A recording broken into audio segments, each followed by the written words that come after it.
Então, gente, a gente vai falar sobre Michelangelo, um dos artistas que eu queria falar com vocês. Então, Michelangelo Buonarroti. Ele nasceu em Caprese, em Florença, 6 de março de 1475. O seu pai, Ludovico, ele foi prefeito da área onde é, o Michelangelo morava. Quando ele era criança, a mãe dele morreu depois de dar luz ao último filho, que acho que era o sexto filho, eram cinco, se não me engano. Eram seis, né, contando com... Cinco contando com Michelangelo. Quando criança, na verdade, ele foi cuidado por uma ama de leite, que era, enfim, eram pedreiros, e essa ama de leite fazia parte da família desses pedreiros, e ele sempre ia e voltava.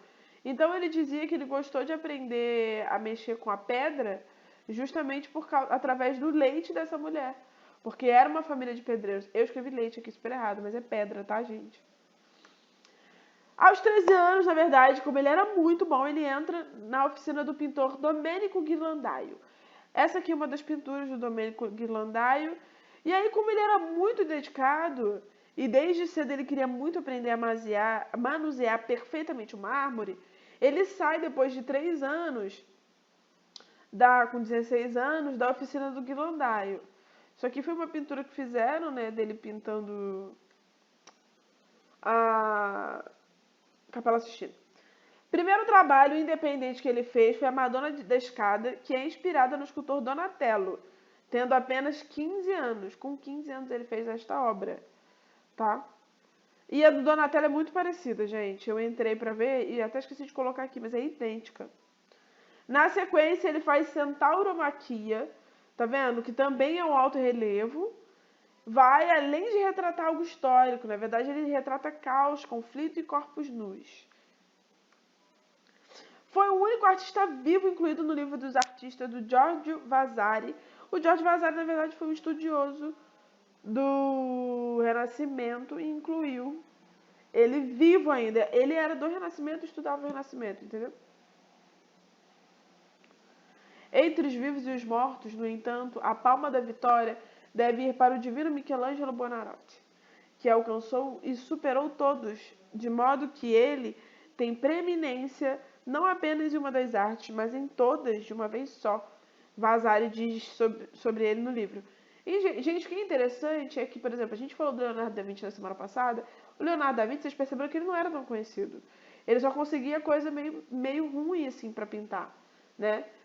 O pai dele conseguia para ele. Ele ficou muito conhecido muito depois. E aí, aqui, o Michelangelo é conhecido. Enfim, para reproduzir o esplendor do corpo humano, Michelangelo começou a dissecar corpos. Era proibido na época, mas ele dissecava em segredo. Desenhava com muito cuidado os músculos e os ossos internos e os órgãos também. Botei aqui mais ou menos uma foto, né? Ele produziu sob pressão de comissões papais, então quem deu maior dinheiro para ele foi, de fato, os papas, tá? Ele sobreviveu a 13 papas que fizeram ele ter muito trabalho. Viaja a primeira vez a Roma e faz baco em tamanho natural, a pedido de um papa. E aí esse é o baco dele. Donatello também tem um baco. Pietà, vamos à obra Pietà. Então, Pietà, ele para fazer essa obra Pietà, ele demorou 9 meses só para escolher o mármore que ele queria talhar. A Pietà é a Virgem Maria segurando Jesus nos braços, né? E aí a gente pode perceber que os dedos dela afundam no corpo de Jesus e no tecido. Eu tentei super pegar uma que cortasse, mas eu não achei. A escultura, na verdade, ela foi projetada para ser vista só de frente, então atrás é tudo liso. Para esse trabalho, Michelangelo construiu um chapéu que ele pudesse trabalhar, que pudesse colocar uma vela para ele poder trabalhar à noite também. E o único trabalho é assinado por ele. Ele assina bem na faixa, ó. Michelangelo Buonarroti. Pois é, tá escrito diferente de como eu escrevo, né? Enfim, é a assinatura de Michelangelo. Em Florença, ele teve uma competição para esculpir um pedaço de 8 metros. E aí, ninguém quis esculpir 8 metros de mármore. E o Michelangelo pediu para mexer nesse mármore e ele foi aceito, beleza. Aí ele construiu um abrigo que ele pudesse ficar lá trabalhando dia e noite sem parar, para nenhum curioso chegar perto. Após 3 anos de dedicação a esta tarefa nasceu Davi, que fez Michelangelo o artista mais famoso e requisitado de Florença, porque possui 8 metros esta obra.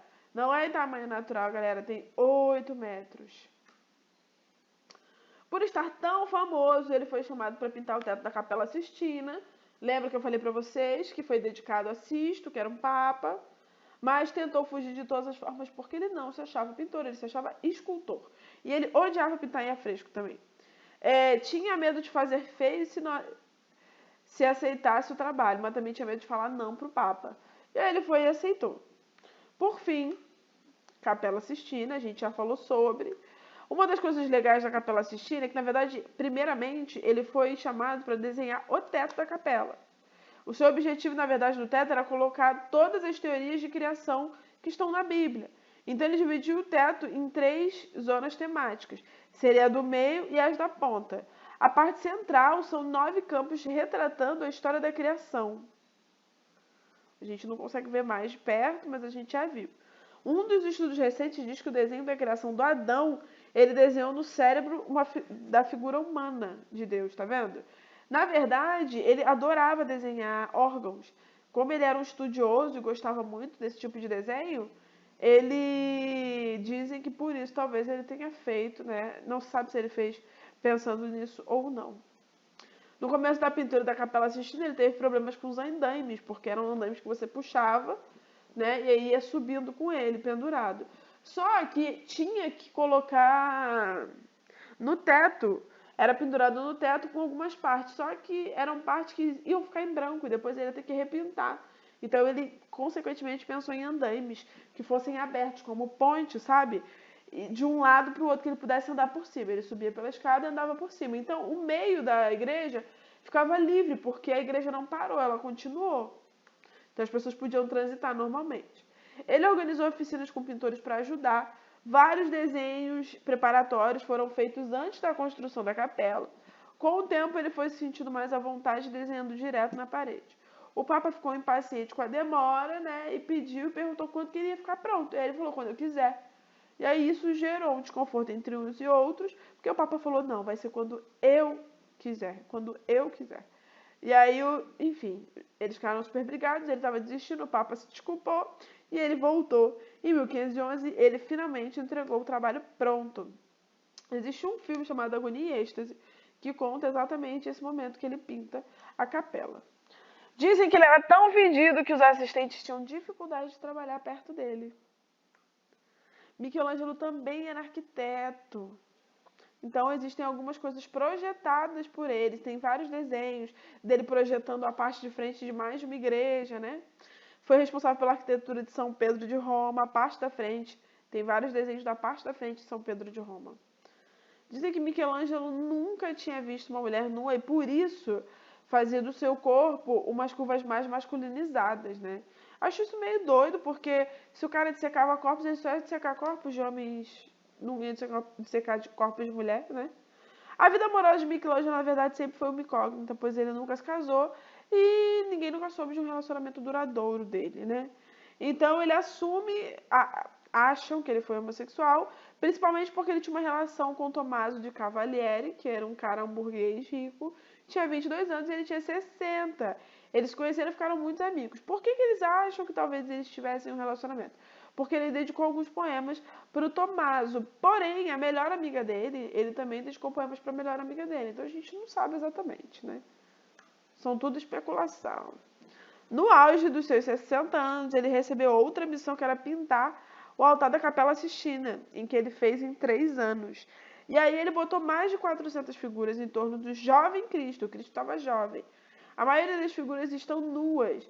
Isso causou uma polêmica. Depois o Papa queria trazer alguém para vestir as pessoas. Mas, cara, isso é essencial. Nesse momento do Renascimento, o que a gente mais vai ter são todas as pinturas serem de pessoas nuas mesmo. Né? Não existe esse pudor que a igreja colocava em cima da nudez. Lembra-se que a gente está falando de hedonismo? Nosso prazer agora ele pode. Não existe você não pode porque a igreja não deixa. O Michelangelo faleceu em 1564, aos 88 anos. Ele morreu velho pra caraca.